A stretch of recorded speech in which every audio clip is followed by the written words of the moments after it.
జాను విశ్వ బర్త్డే రోజున స్టేజ్ మీద పాట పాడడంతో అప్పుడు జై కోపంతో రగిలిపోతూ ఉంటాడు. ఇంటికి వచ్చిన తర్వాత జాను నిద్రపోతూ ఉంటుంది. ఇక అప్పుడు జై జానుని నిద్ర లేపుతూ, జాను, సాంగ్ నువ్వు చాలా అంటే చాలా బాగా పాడావు, ఒక్కసారి నా కోసం పాడవా ప్లీజ్ అని చెప్పి అంటూ ఉంటే, ఇప్పుడు నాకు బాగా నిద్ర వస్తుందండి, రేపు ఉదయాన్నే పాడతానులేండి అని చెప్పి జాను అంటూ ఉంటుంది. అది కాదు జాను, ప్లీజ్ నా కోసం పాడవా అని చెప్పి జై అంటూ ఉంటాడు. ఇక దాంతో జాను బెడ్రూమ్లో బెడ్ మీద కూర్చొని పాట పాడుతూ ఉంటుంది. ఆ తర్వాత జై ఒక్కసారి నాతో రా జాను అంటూ జానుని హాల్లోకి తీసుకొని వస్తాడు. ఇక అప్పుడు హాల్లో నిలబడి జాను పాట పాడుతూ ఉంటుంది. సూపర్, ఇక్కడ కూడా బాగా పాడావు, నాతో రా అంటూ మళ్ళీ జై జానుని కిచెన్లోకి తీసుకొని వస్తాడు.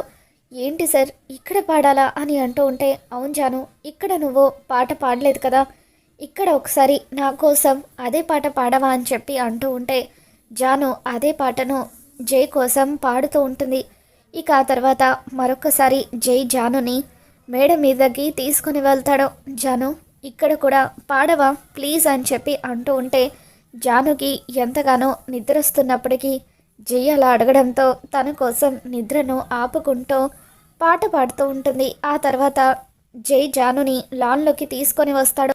జాను ప్లీజ్ జాను ఇక్కడ నా కోసం పాడవా అని అంటూ ఉంటే, అప్పుడు జాను సార్ ప్లీజ్ సార్, ఇక నాకు ఓపిక లేదు, నిద్ర వస్తుంది, నేను ఇక వెళ్ళి పడుకుంటాను సార్ అని చెప్పి అంటూ ఉంటే, ప్లీజ్ జాను నా కోసం ఇక్కడ లాన్లో పాడవా, ఇక్కడ నువ్వు పాట పాడలేదు కదా అని అంటూ ఉంటే, అప్పుడు జాను జై కోసం అని చెప్పి లాన్లో నిలబడి పాట పాడుతూ ఉంటుంది. అలా జై ఇల్లంతా కూడా జానుని తిప్పుతూ తన శాడిజంతో జానుని ఎంతగానో ఇబ్బంది పెడుతూ తన చేత పాట పాడిస్తూ ఉంటాడు. ఇక అలా తెల్లవారిపోతుంది. రాత్రంతా కూడా చలిలో వణికిపోతూ జాను నిలబడి పాట పాడడంతో ఇక ఒక్కసారిగా జ్వరం వచ్చి జాను కుప్పకూలిపోతుంది. ఆ తర్వాత జై జానుని ఎత్తుకొని జాను జాను అని చెప్పి పిలుస్తూ ఉంటాడు. ఇక ఉలుకు పలుకు లేకుండా పడిపోయిన జానుని ఎత్తుకొని బెడ్రూమ్లోకి తీసుకొని వస్తాడు. జానుకి ఒళ్ళంతా కూడా కాలిపోతూ ఉంటుంది. ఇక దాంతో జై కంగారు పడిపోతూ డాక్టర్ని ఇంటికి పిలిపిస్తాడు. గతంలో జానుని ఇంజెక్షన్ వేస్తూ టచ్ చేశాడని ఆ డాక్టర్ చెయ్యి జై విరగ్గొట్టడంతో ఇక అలాగే విరిగిన చేతి కట్టితో ఆ డాక్టర్ జానుని చెక్ చేయడం కోసం అని చెప్పి ఇంటికి వస్తారు. ఇక ఆ డాక్టర్ జానుని టెస్ట్ చేస్తూ ఉంటే, అప్పుడు జై పక్కనే నిలబడి స్టెథోస్కోప్ని జాను దగ్గర నేను పెడతాను, మీరు జస్ట్ సౌండ్ వింటే చాలు అని చెప్పి అంటూ ఉంటే, ఫీవర్ బాగా ఉంది, తనకి వెంటనే ఇంజెక్షన్ చేయాలని చెప్పి డాక్టర్ అంటూ ఉంటారు. ఇక దాంతో ఇంజెక్షనా, నా జానుకి ఇంజెక్షన్ వేస్తానంటారా, తనకు ఇంజెక్షన్ అంటే భయం కాబట్టి ఆ ఇంజెక్షన్ నాకు వేయండి అని చెప్పి జై అంటూ ఉంటాడు. వీడికి ఏమైనా మెంటలా, ఆ అమ్మాయికి జ్వరం వస్తే వీడికి ఇంజెక్షన్ వేయమంటాడేంటి అని చెప్పి డాక్టర్, సార్ అలా కుదరదు సార్, మీకు ఇంజెక్షన్ వేస్తే ఆ అమ్మాయికి ఫీవర్ ఎలా తగ్గుతుంది అని అంటూ ఉంటే, అయితే ప్రస్తుతానికి ట్యాబ్లెట్స్తో మేనేజ్ చేద్దాము, ట్యాబ్లెట్స్ ఇవ్వండి అని చెప్పి జై అంటూ ఉంటాడు. డాక్టర్ కొన్ని ట్యాబ్లెట్స్ని జై చేతికి ఇస్తూ, ఈ ట్యాబ్లెట్స్ని 6 అవర్స్కి ఒకసారి వేస్తూ ఉండండి, ఫీవర్ ఇంకా తగ్గకపోతే నాకు కాల్ చేయండి అని చెప్పి డాక్టర్ అక్కడి నుండి వెళ్ళిపోతారు. ఇక దాంతో జై జానుని ఎంతో జాగ్రత్తగా చూసుకుంటూ, జాను చూసావా నీ పాట వల్ల ఎంత ఇబ్బంది కలుగుతుందో, ఒక విధంగా నీ పాటే నీకు చేటు చేసింది, ఆ పాట వల్లే నీకు జ్వరం వచ్చిందన్న సంగతి కూడా నేను గమనించలేకపోయాను, ఐఎమ్ రియల్లీ సారీ జాను అని చెప్పి జై అంటూ ఉంటాడు. ఇక దాంతో జాను పర్వాలేదు సార్ అని చెప్పి అంటూ ఉంటుంది. ఇక ఆ తర్వాత జై, ఒక్క నిమిషం జాను, నీకోసం నేను తినడానికి ఏమైనా తీసుకొని వస్తాను అని చెప్పి కిచెన్లోకి వెళ్తాడు. ఇక దాంతో జై ప్రవర్తనకు జాను షాక్ అవుతూ, అసలు సార్కి ఏమైంది, ఇక్కడ పాట పాడు ఇక్కడ పాట పాడు అంటూ రాత్రంతా కూడా నన్ను నిద్రపోనివ్వకుండా నన్ను ఇబ్బంది పెడుతూనే ఉన్నారు, అసలు ఇదంతా ఏమనుకోవాలి? ఆయనకు నా మీద ప్రేమ ఉందనుకోవాలా? లేదంటే నా మీద ప్రతీకారం తీర్చుకోవడానికి ఇదంతా చేస్తున్నారా? ఒక్కోసారి ఆయన నాతో చాలా ప్రేమగా ఉన్నట్టుగా అనిపిస్తుంది. అంతలోనే ఒక శాడిస్ట్ లాగా బిహేవ్ చేస్తారు. ఈయనను ఎలా అర్థం చేసుకోవాలో నాకు ఏమీ అర్థం కావడం లేదు అని చెప్పి జాను ఆలోచిస్తూ ఉంటే అప్పుడే జై తన కోసం అని చెప్పి చపాతీ తీసుకొని వస్తాడు.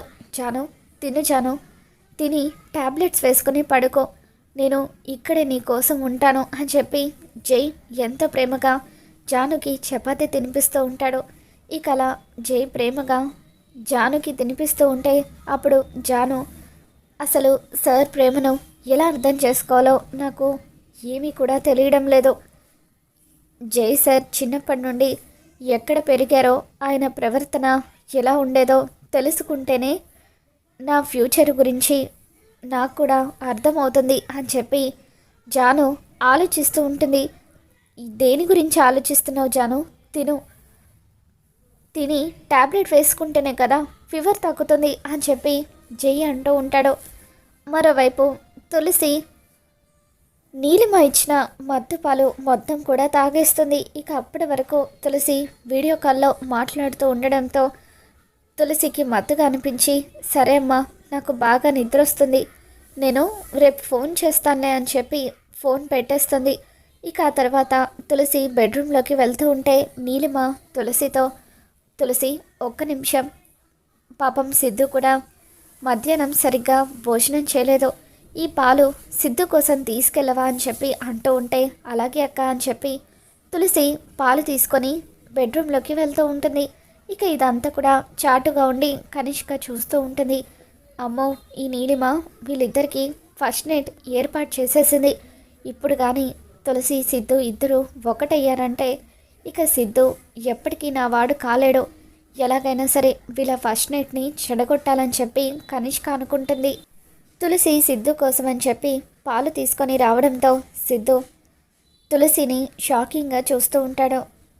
ఇదిగోండి పాలు తాగండి అని చెప్పి తులసి అంటూ ఉంటే, తులసి నువ్వు నా కోసం ఇంత ప్రేమగా పాలు తీసుకురావడమా అని చెప్పి సిద్ధు షాక్ అవుతూ ఉంటాడు. తెస్తే తప్పే ఉందండి, మనమిద్దరం భార్యాభర్తలమే కదా, భర్తకు భార్య పాలు తీసుకురావడంలో వింతే ఉంది అని చెప్పి తులసి అంటూ ఉంటే, అయితే నన్ను నీ భర్తగా నువ్వు యాక్సెప్ట్ చేసినట్టేనా అని చెప్పి సిద్ధు చాలా హ్యాపీగా ఫీల్ అవుతూ, ఈ రోజు కోసం నేను ఎన్ని రోజులుగా ఎదురు చూస్తున్నానో తెలుసా తులసి, ఈరోజు నాకు చాలా అంటే చాలా హ్యాపీగా ఉంది, ఆ పాలు ఇలా ఇవ్వు అని చెప్పి సిద్ధు పాలు మొత్తం కూడా తాగేస్తూ ఉంటాడు. ఆ తర్వాత తులసికి మత్తెక్కడంతో సిద్ధు భుజాల మీద చెయ్యి వేస్తూ, మీరు ఎంత హ్యాండ్సమ్గా ఉంటారో తెలుసా అని చెప్పి అంటూ ఉంటుంది.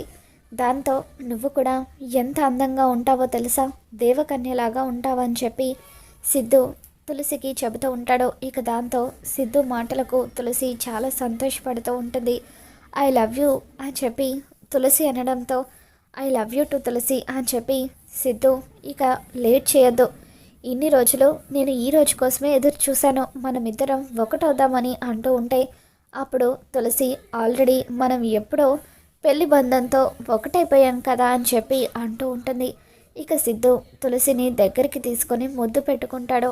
అలా తులసిని ఎత్తుకొని మంచం మీద పడేయడంతో అప్పుడు తులసి కూడా చాలా సంతోషపడిపోతూ ఉంటుంది. కనిష్క ఎలాగైనా సరే ఫస్ట్ నైట్ ఆపాలని చెప్పి సిద్ధు వాళ్ళ రూమ్ దగ్గరికి పరిగెత్తుకుంటూ వెళ్తూ ఉంటుంది. ఇక అప్పుడే నీలిమ అది గమనించి కనిష్క అంటూ కనిష్కని పిలుస్తుంది. ఇదిగో కనిష్క, నువ్వు కూడా పాలు తాగు, మధ్యాహ్నం సరిగ్గా భోజనం చేయలేదు కదా అని అంటూ ఉంటే, లేదక్క నాకు పాలంటే పెద్దగా ఇష్టం ఉండదు అని చెప్పి కనిష్క అంటూ ఉంటుంది. ఇక దాంతో నీలిమ, అలా అంటే ఎలా కనిష్క, సిద్ధుకి ప్రతిరోజు రాత్రిపూట నిద్రపోయే ముందు పాలు తాగి పడుకోవడం అలవాటు, ఒకవేళ ఫ్యూచర్లో తులసి ఈ ఇంటి నుండి వెళ్ళిపోవాల్సి వస్తే నువ్వు ఇంటి కోడలివైతే సిద్ధుకుండే అలవాట్లను నువ్వు కూడా అలవాటు చేసుకోవాలి కదా, తాగు అని చెప్పి స్లీపింగ్ పిల్స్ కలిపిన ఆ పాలను నీలిమ కనిష్కకు ఇస్తుంది. ఇక దాంతో ఆ పాలను తాగిన కొద్దిసేపటికే కనిష్కకు బాగా నిద్రొస్తూ ఉంటుంది. ఇదేంటి ఇంత నిద్ర వస్తుంది, కాసేపు కూడా నిలబడలేకపోతున్నానేంటి అని చెప్పి కనిష్క ఇక అలా సిద్ధు వాళ్ళ గది వైపు వెళ్ళలేక తన గదిలోకి వెళ్ళి పడుకుండిపోతుంది. ఇక తెల్లవారి వరకు నువ్వు లేవవు కనిష్క, లేకపోతే నా ప్లాన్ నాశనం చేసి వాళ్ళిద్దరి ఫస్ట్ నైట్ చెడగొట్టాలని చూస్తావా అని చెప్పి నీలిమ అనుకుంటుంది. ఈరోజు తులసి సిద్ధు ఇద్దరు ఒకటవ్వకుండా ఎవరు కూడా ఆపలేరు అని చెప్పి నీలిమ నవ్వుతూ ఉంటుంది. మొత్తానికి ఆ విధంగా నీలిమ వేసిన ప్లాన్తో సిద్ధు తులసి ఇద్దరు కూడా ఒకటవుతారు. మరి రాబోతున్న ఎపిసోడ్లో ఏం జరగబోతుందో మళ్ళీ మన ఛానల్లో తెలుసుకుందాం. ఈ వీడియో మీకు నచ్చినట్లయితే తప్పకుండా లైక్ చేయండి.